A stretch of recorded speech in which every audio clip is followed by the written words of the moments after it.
to do that because they're constantly in this, oh my God, my bills are due. If I take my eyes off of this, I won't have the opportunity to make money. You know, all of these excuses that you keep telling yourself. And let's just keep it about too. Let's keep it 1,000. Like, some people are just straight lazy. That part. Like, you're straight. Your unknowingness of not knowing, that excuse is dead, is sorry. A lot of us are just straight lazy into searching for the thing.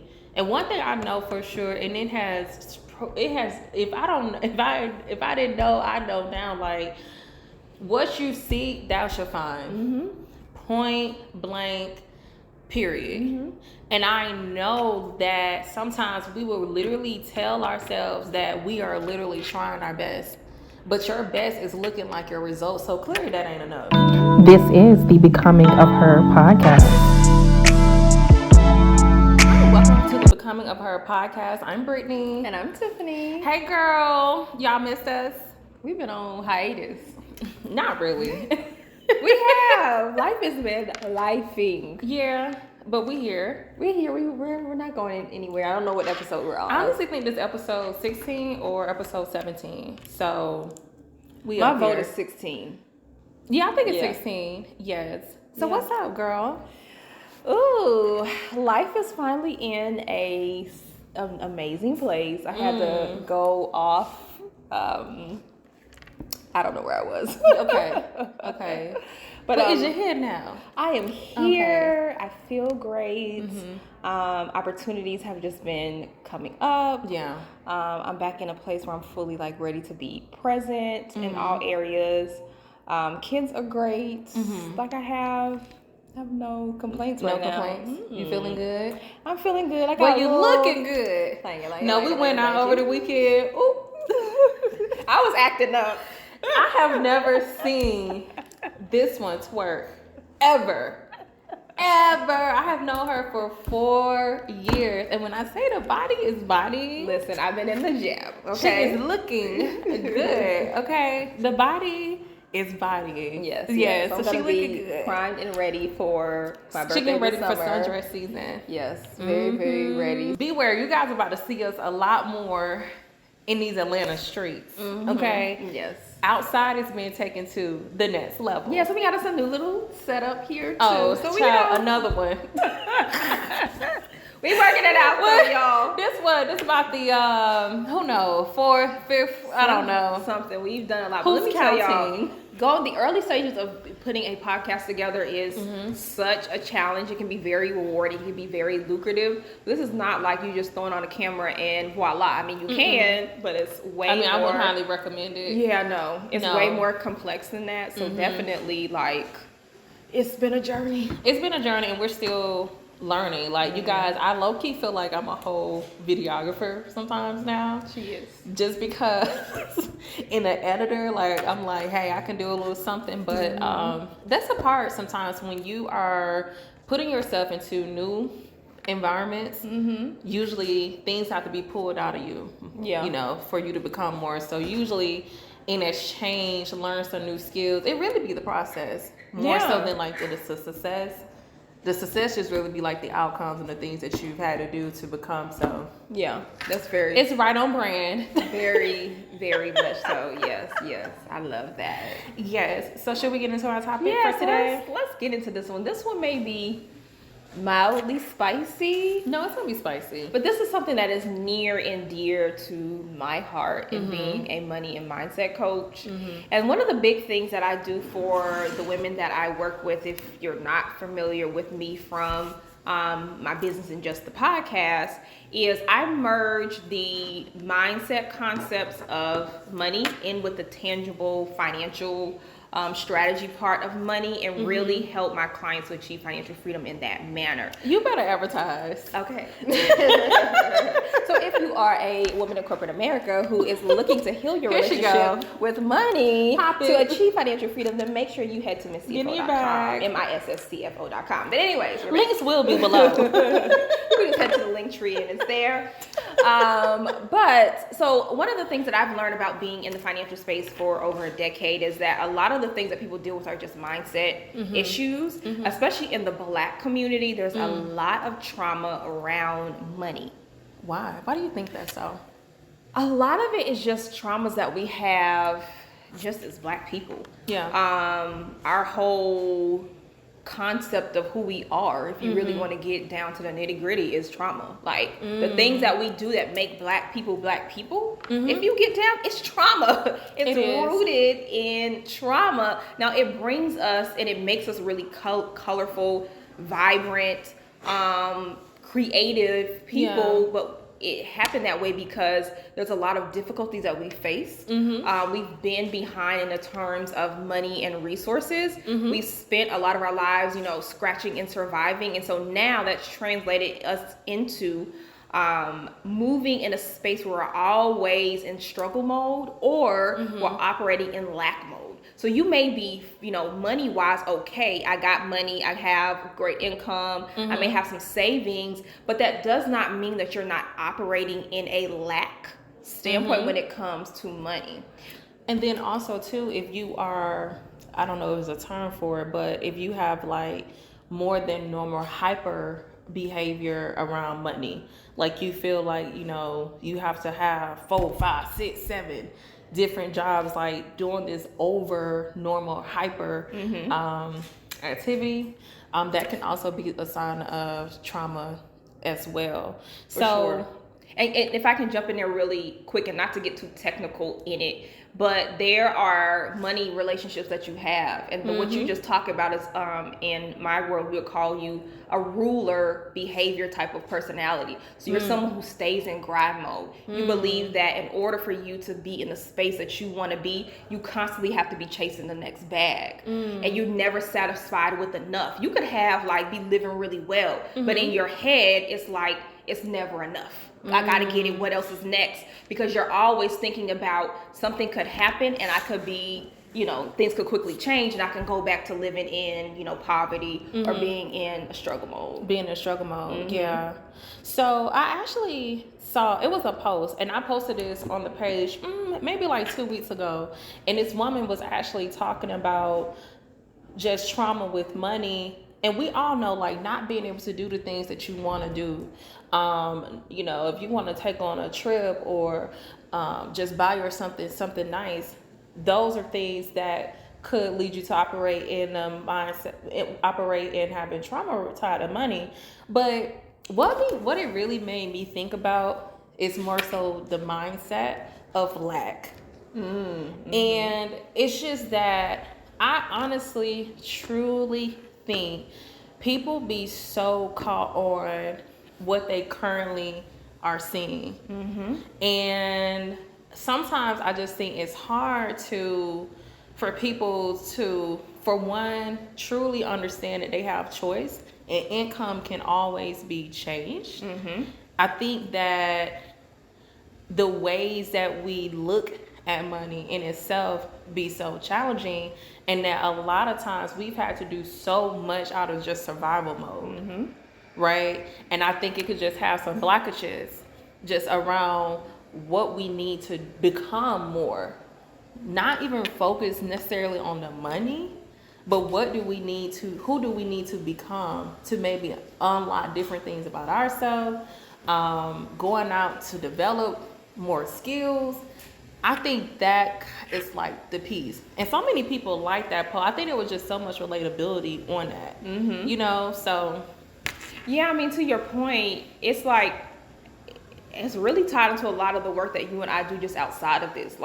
It's the confidence part. A lot of people just don't feel confident. They don't feel like they have enough skill sets. They don't feel confident about who they are. Are there ways to go out here and get money? So they stay in this limited mindset, to what you said. I only see 1 opportunity, 2 opportunity, 3 opportunities. So it could be hustling, selling my body, or going down and working at the post office. Because physically they only can do what they see. But they haven't unlocked their mindset and who they are and their belief in themselves to think that I can create money out of all kinds of opportunities. They're not even close to that wavelength. So I think it's one of those things of once they start figuring out who they are, Oh my building God. that confidence I'm so in glad themselves, you just said and that. then really Yeah. relate that and start looking at money differently. Then that's when like the whole wake up Yes, happens. because I just honestly think about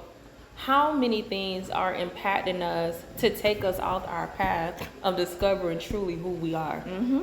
And a lot of times we be so, our habits and our ways of thinking be so misaligned to the true being of who we really are.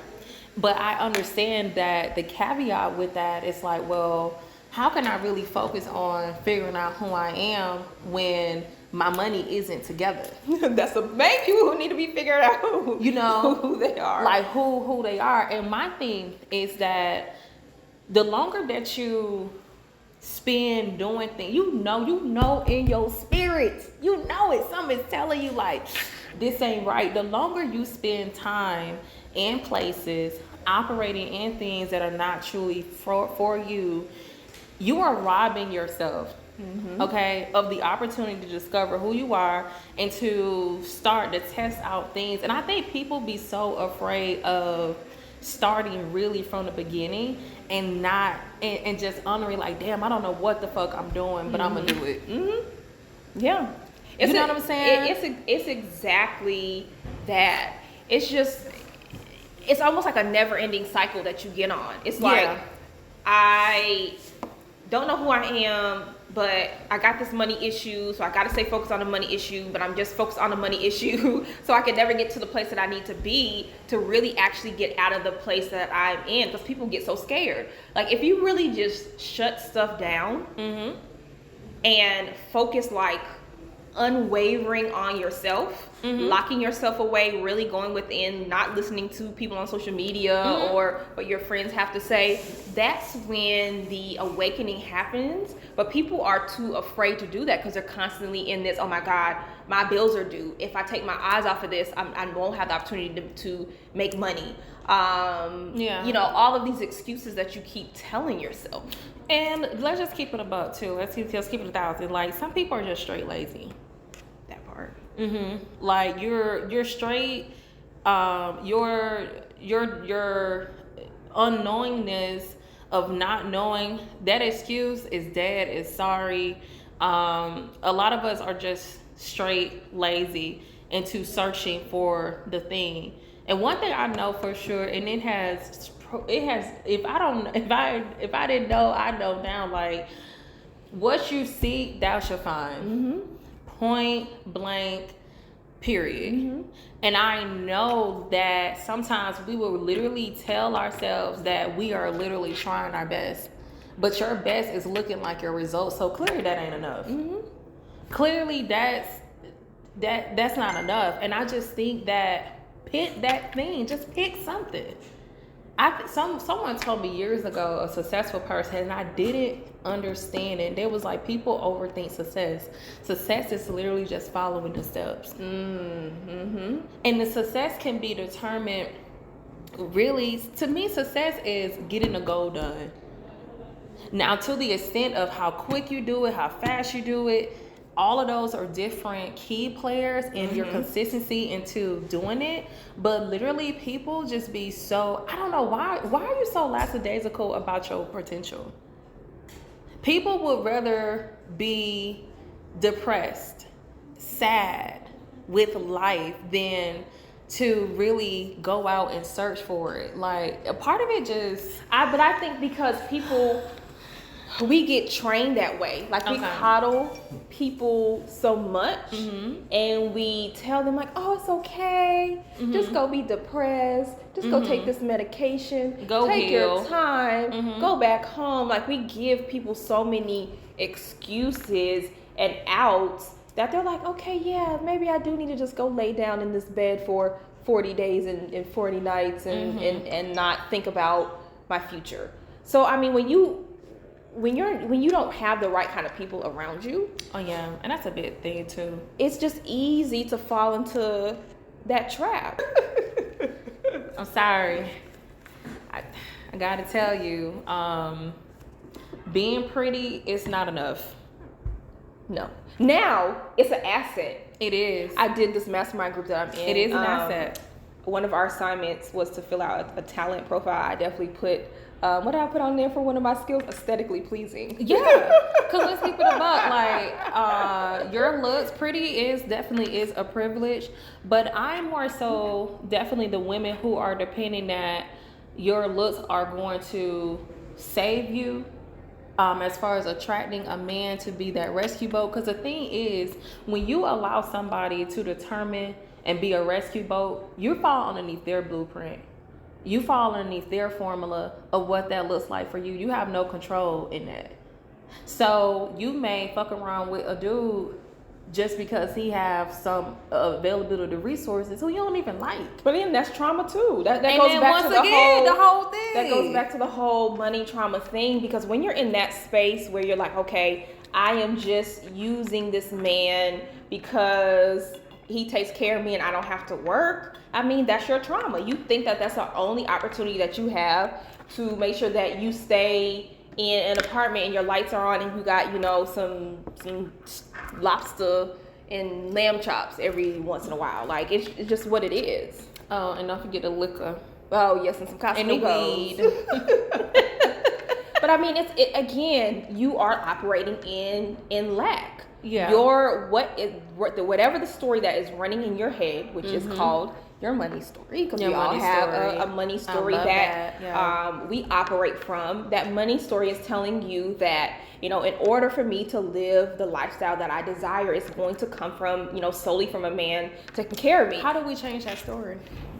You got to build a new belief system. You have to completely kill off whatever version of yourself that is telling you this constant story that runs in your head. You have to completely kill off that person. But that takes you taking yourself out of your current environment and completely going and moving outside of the norm. That often takes being isolated, like completely getting away from anyone who you were with before and spending some alone time with yourself, spending some alone time with your higher power, whomever that is, and getting clear on who am I, who do I desire to be, and what does God, universe, whomever you pray to, you know, who do they desire to be, and getting in alignment with what is that path for me, and how that looks and what that looks like.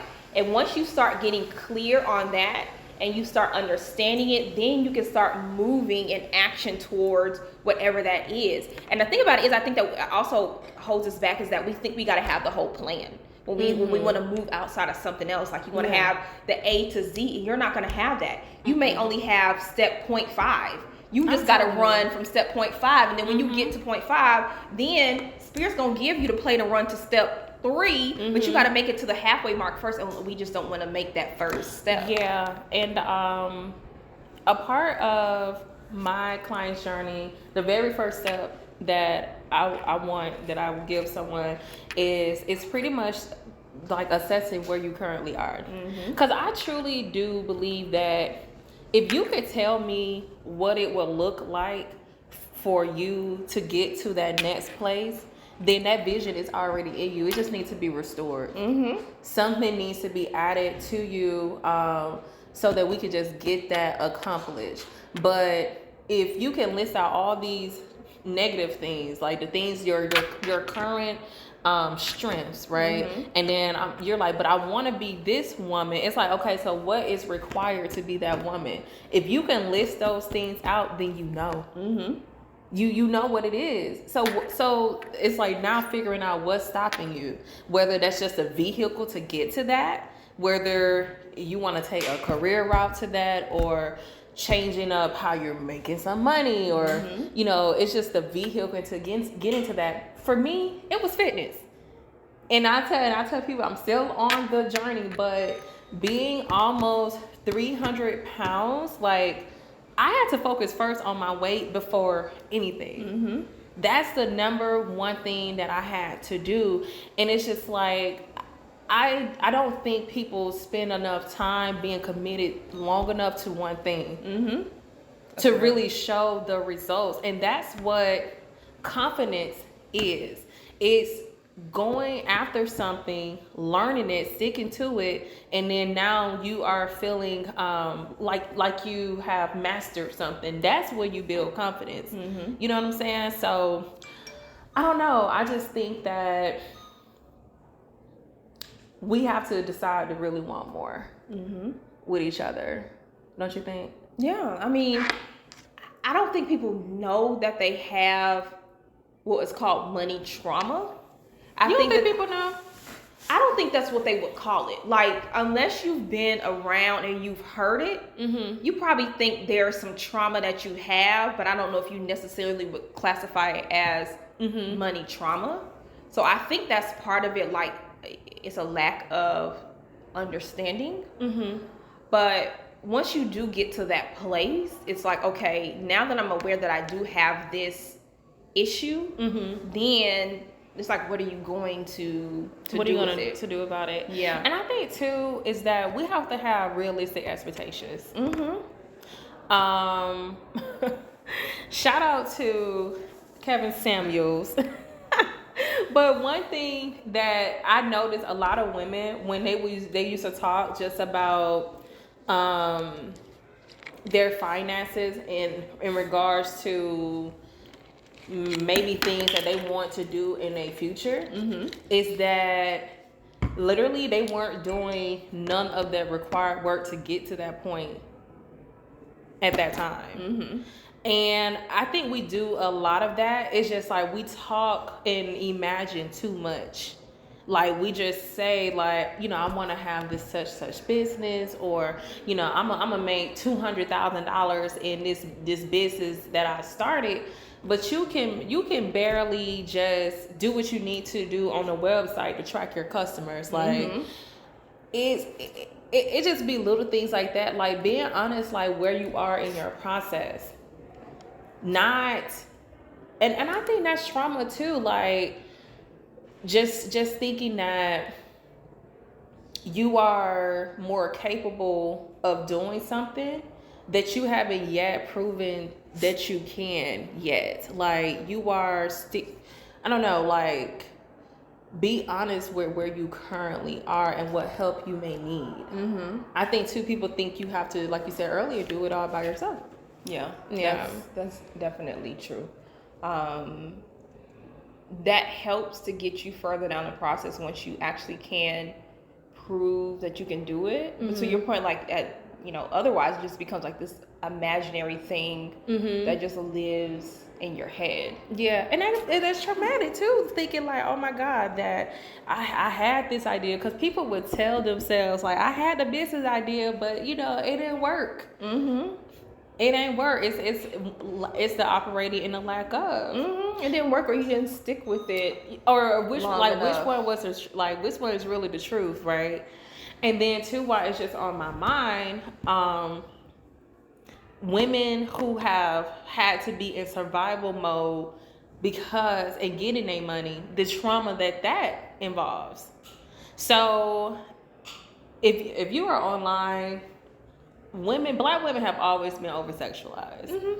For sure. Just point blank, period. But I think social media really heightened the influences of women using their sexuality to get money. And I just see the message is sold to us in a way where we only talk about the pros from doing so, which is just getting money. But what happens when you are exchanging profit for trauma? Like what happens when you are so out of your purpose because you are on an OnlyFans account, half naked, having to, you know, be in that space of getting money from men by showing up in a manner like that, like, or having to, if you are a sugar baby, having to lie and finesse about who you really are just to get inside of a man's pocket. I think, that's a lot. It's a lot. That's like a whole. I think we just need to have a whole episode dedicated to that. But I think like that whole type of mindset, again, that's the type of money trauma to where kind of what we were saying earlier, is that you can only think about money as far as you can see it. So it's like all you know is, okay, I can use my body to get some quick cash, until that starts to weigh on you. It's like a lot of women on their side, will use their bodies, and related to that, a lot of times men use, like hustling, drugs, that whole street life, that's where they start until your growth kicks in, your morals start to kick in, that talk in your head kicks in, and you're like, okay, I need to get out of this space. Start to change. Yeah. Or you just want more. Yeah. I think I've said this before, is that the human spirit, we are not supposed to, we naturally want to ascend. So we can't continue to be in places that isn't pushing us to ascend more. I'm not going to get too deep, but on the frequency level, like being in a state of enlightenment, that's on the highest frequency. So, and I try to live by that, and that's where I strive to always be, is just to be enlightened with myself and to enlighten others, just by themselves. But you're not just supposed to be living just to make some money, especially in a way that you don't like, or you feel like it's less than you. I don't feel like any woman should have to expose themselves in a way where it's just like, it's just too much. It's too many ways to make it happen out here. And I think if you get to the root of it, for a lot of these women, they don't either. But again, when you're operating from that place of trauma, that's all you know. So that's all that you're going to do until you either have some exposure, which I always believe in exposure and experience will elevate your life. But once you get into that space, it's like, oh my God, I do have other opportunities here. Oh, I don't have to live this way. I just don't think that is just taught a lot amongst definitely the younger Black women. It's just like everybody just inspires so much to be a bad bitch. A bad bitch, like just to have like a look. You know what I'm saying? Because you feel like it's going to attract certain things to you, certain kind of men with money, and like living this certain type of lifestyle. But a lot of people just don't talk about what you are really being getting, a bad bitch. what you really are getting in exchange from that is feeling lost. Sometimes the women be feeling lost, because you don't have no direction truly into where you are going. When you are just waking up, turning on your camera, you know what I'm saying, like, that money ain't going nowhere. Did you tell me if you don't have nowhere for your money, it'll go where you, what you said? If you don't have a plan for your money, it will go. It will pretty much like wherever it wants to go. Yeah, I forgot the exact wording of the quote that I said, but it's essentially along the lines of like, if you don't have a plan for your money, then it is going to I can't even remember the end part, but it was really good. But in either case, basically saying like, if you are just following the lead of your money instead of you actually telling your money where to go, then you're going to be, ruled by the dollar. And that's where you start getting into the phase where like your money traumas really become obvious, because you are not saying, hey, okay, I'm using money as a tool and a resource. You get to the point where now money starts using you, because all you can think about is, let me, go get another bag. Let me go, get this money, hustle. Right. And just a takeaway. Did you have anything else you wanted to add to that? But yeah, just my biggest thing is always being aware that you have choice. That's it. And deciding to operate on that choice. Your current strengths right now do not have to be reflecting on your future and the things that's there for you. Yeah. My biggest thing is you really need to get clear on your money story and the thoughts that you have about money. I mean, until you get to a point where you understand how you relate to money, the traumas that you have, you're not going to get to the point where you can really start living the lifestyle that you'll that you desire, because you'll always just operate out of your traumas. Your traumas are going to rule the work that you do, these circles that you're in. So you have to get out of that space first. Yeah, what a word. Yeah. To be able to actually, you know, live this lifestyle. But I mean, you can't think about anything else, you know, building confidence and all the other things until you really get clear, like, what is going on in my head? Yeah, what's going on? Why am I? And ask yourself them tough questions. Mm-hmm. And that's the thing. Like, I literally put that on my worksheet, asking yourself, and it's one of the questions on there is like, how do you feel about your money too? Like, you have to ask yourself them real ass questions that only you really know. And just be real where you are, and what is it gonna take to get you to that next point of where you're going. So I don't know, you guys, this past month has been transforming for me. I can't wait to talk about it, but literally, you guys, you can have anything you want. And I know that's so cliche, I know it is, but literally, once you start operating and moving in a way that it's like, I'm about to just bet on me and nothing's gonna get in my way. Nothing. I don't care what your current circumstance look like, baby. You're gonna see some changes. For sure. Yeah. Yeah. But I love you guys. Y'all lied. You see how she is. Anyways, this has been episode. I love y'all. She's a nice one. I'm the. Yeah, she. I'm just playing. I'm just playing. This has been episode 16. Make sure that if you haven't, like, subscribe, share please. this episode. We all got money traumas, y'all. Even me as a money coach, I'm not 100% healed with mine. So share this out. There's someone that you know who needs to hear this information, and we appreciate it. Bye. All right. Good job, ladies. Hey.